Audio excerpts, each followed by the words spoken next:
AZA-accredited zoos and aquariums recognize that all life on Earth is part of one interconnected system. Animals, plants, and humans are all affected by changes in our environment, and one of the biggest challenges we face today is climate change. So you might wonder, what's causing the climate to change? It's simple, really. You probably know that regular carbon dioxide, or CO2, is released into the air when animals exhale, and that it is then absorbed by plants to help them grow, and oceans to help them maintain their life-sustaining chemical balance. But we are also adding CO2 to the air when we burn coal or oil for electricity, or gas to power our cars. We call this rampant CO2 because there is too much of it being produced. Rampant CO2 is building up in our oceans and disrupting nature's balance. Rampant CO2 is also building up in our atmosphere, where it surrounds our planet and acts much like a blanket which traps heat.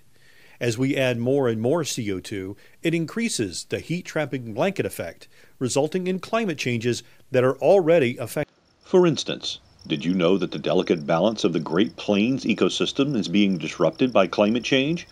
Pikas are one example of a species that's being affected right now. Pikas live at high altitude and are adapted for cold temperatures. They have dense fur to keep warm and can die from overheating. As temperatures increase, pikas move further up the mountain to remain in cooler areas. If the temperatures at the top are still too warm, the pika has no place else to go.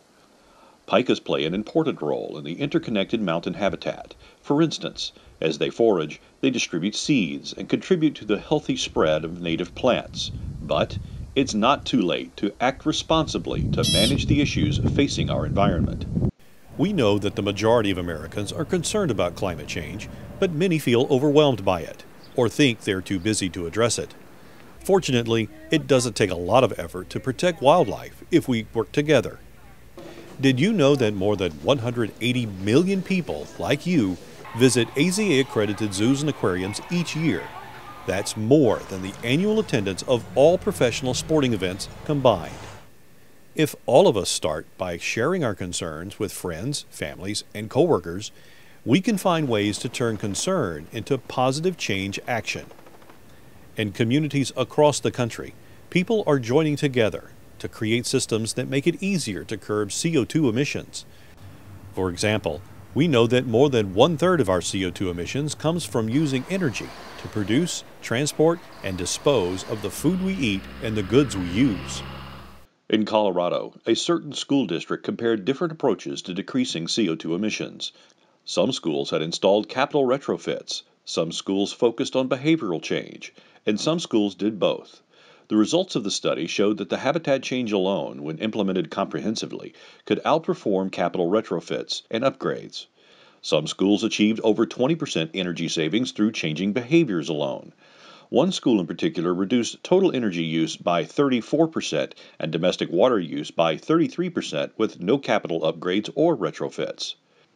Through a combination of communication, peer influence, student engagement, strong leadership, comparative feedback, and building operator participation, these schools successfully made habitat changes that rival, if not exceed, the energy savings of traditional capital retrofits. When local people join together to support system-wide change, it becomes fun and easier for everyone to reduce their CO2 emissions.